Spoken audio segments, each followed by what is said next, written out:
அனைவருக்கும் வணக்கம். இப்போது ஒரு வீடியோ போடப் போகிறேன். அதை பாருங்கள். அதன்பின் ஒரு சில வார்த்தைகளை சொல்லி இந்த சகோதரருக்காக செபிக்கப் போகிறேன். இப்போ அந்த வீடியோவை பாருங்கள். அம்மாஜி, நான் கடைசியா இந்த மெசேஜ் ஒன்று போடுறேன். நான் ஒரு வருஷம் ஒன்றும் செய்யலாம் என்னால பொண்ணு வந்து மாட்டி விட்டுட்டான். அவ்வளோதான் கிடக்கு ஒன்றும் செய்யலாத கட்டத்துல நிக்கிறோம் போல. ஆனா ஒரு வருஷத்துல நான் உயிரோட இருந்தா அம்மா கட்டாயம் நான் உனக்கா வருவேன்.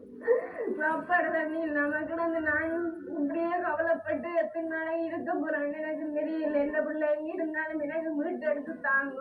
உலக உறவுகளுக்கு வணக்கம். தங்களுடைய சகோதரன் தன்னுடைய பிள்ளை முகவர் மூலம் வெளிநாட்டுக்கு சென்று தற்போது ரஷ்ய இராணுவத்தில் இணைக்கப்பட்டிருக்கின்றார்கள். அவர்களுடைய தொடர்பு இப்பொழுது இல்லை என்று 3 உறவுகள் நம்மை தேடி வந்திருக்கின்றார்கள். எந்த பிள்ளையை கொண்டாந்து மீட்டு எடுத்து தாங்க ஐயா. 2024 பிறகு எந்த பிள்ளை என்ன தொடர்பே இல்லை. கடைசியா எந்த பிள்ளை 3 வயசு சேர்த்து போட்டவர் எனக்கு ஒரு பிரச்சனையும் இல்லையம்மா, வெளியில் எடுத்துட்டாருன்னு சொல்றான். அதுக்கு முன்னே நாங்கள் கலைக்க போனா கெட்ட வார்த்தைகளால் எங்களுக்கு கேட்கிற பிள்ளைகளை ஜனாதிபதி ஐயா கும்பிட்டு கேட்கிறோம். இந்த பிள்ளைகளை விட்டுட்டாங்க. இந்த வீடியோ பார்த்திருப்பீர்கள். நான் ஏற்கனவே 8-9 மாதத்துக்கு மேல் வீடியோ போட்ட நான் இப்போதைக்கு நீங்கள் வெளிநாடு வெளிக்கிடாதீர்கள், உலகத்தில் சண்டை நடக்க போகுது, இந்த வேலை முடிய பார்த்துட்டு வெளிக்கலாம்னு சொல்லி வீடியோ போட்ட நான். சிலவளை பார்க்காம இருக்கலாம், ஆனால் பார்த்தால் கூட இதில் பெருசுப்படுத்த மாட்டார்கள். என்ன பட்டு தெளிஞ்சால் தான் இவர்களுக்கு ஞானம் வரும் சில பேருக்கு. அதனால் இனியாவது அங்கே இருக்கிற நீங்கள் இப்போதைக்கு வெளிக்கலாங்க. உலகம் முழுக்க சண்டை வரப்போகுது. குறிப்பாக அரபு நாடுகளில் இப்போதைக்கு போகாதீங்க. அரபு நாடு பக்கம் பெரிய யுத்தம் வரும். ஏற்கனவே இதுக்கு முதல் 2-3 நாளுக்கு முதல்லாம் வீடியோ போட்டிருக்கிறேன் என்னென்ன நடக்க போகுதுன்னு சொல்லி. அதனால் கவனமாக இருங்கள். நடந்ததை காய்ச்சி பிரயோசனம் இல்லை. இனியாவது நடக்க போகிறீங்கள் கவனமாக இருங்கள்.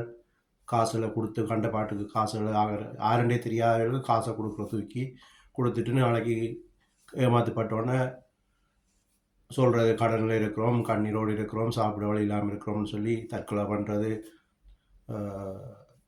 கடனில் மூழ்கி போயிருக்கிறது, இப்படியான பிரச்சனைலாம் நடந்து கொண்டிருக்குது.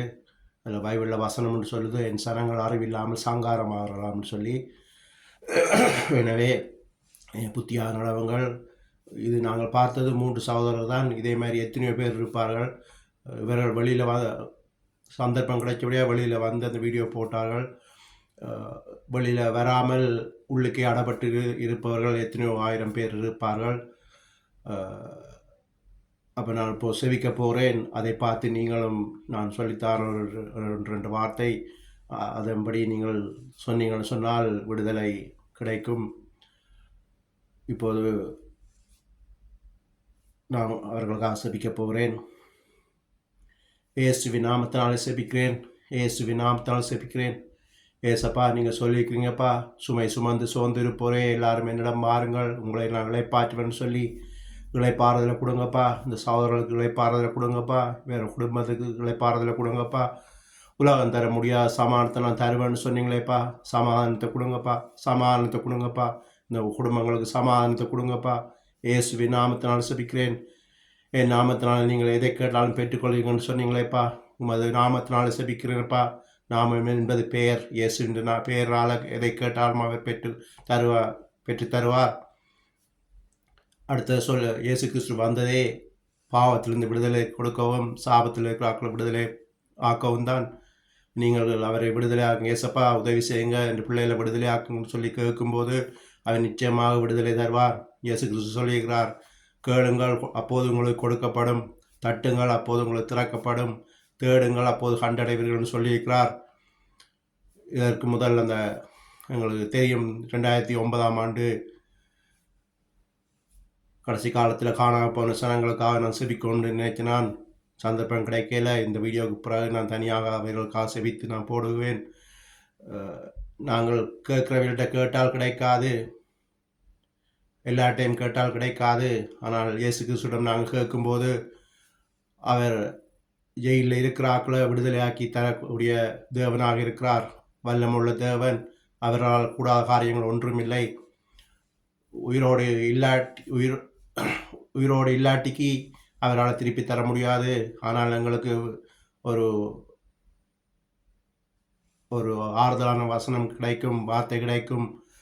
காணாமல் போனாக்கள் சொன்னால் திரும்பி வருவார்கள், விடுதலையாகி வருவார்கள். இறந்தவர்கள் சொன்னால் ஒன்றும் செய்ய முடியாது.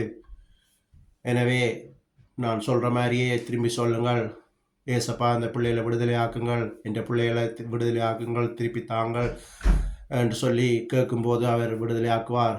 ஏசப்பா பாவங்களை மன்னிங்கன்னு சொல்லி கேளுங்கள். பாவங்களை மன்னிக்கன்னு கேட்கும்போது அவர் அந்த பாவத்தின் தண்டனையை நீக்கி உங்களுக்கு அந்த பிள்ளைகளை மீட்டு தர வல்லவராக இருக்கிறார்.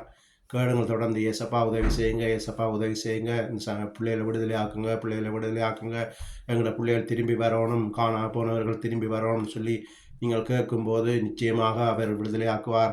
அவர் தன்னுடைய தூதர்களை அனுப்பி தன்னுடைய பிள்ளைகளை விடுதலையாக்க வல்லவராக இருக்கிறார். நாங்கள் வசனம் சொல்லுது, நீங்கள் விசுவாசத்தால் தேவ மகிமை காண்பான்னு சொல்லி எங்களுக்கு முதல்ல விசுவாசம் இருக்கணும். ஏசப்பா எங்கள் உதவி செய்ய போகிறார், எங்கள் விடுதலை ஆக்க போகிறார் என்று சொல்லி காணா போனவங்க எப்படி விடுதலை ஆக்குவார்னு சொல்லி நாங்கள் அந்த சந்தேகம் இருக்கக்கூடாது.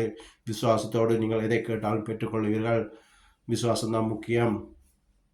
கேளுங்கள் ஏசப்பாட்ட, ஏசப்பா உதவி செய்யுங்கள், எங்களை பிள்ளைகளை விடுதலை ஆக்குங்கள், எங்களை பிள்ளைகள் திரும்பி வர வேணும், எங்களுக்கு சந்தோஷத்தை தாங்கள், சமாதானத்தை தாங்கள், சாட்சியாக நிறுத்துங்கள்னு சொல்லி கேளுங்கள். அப்போது அவர் நிச்சயமாகவே உங்களை விடுதலை ஆக்குவார், உங்களுக்கு சந்தோஷம் தருவார். உலகம் தர முடியாத சமாதானத்தை நான் தருவேன் சொன்ன தேவன்.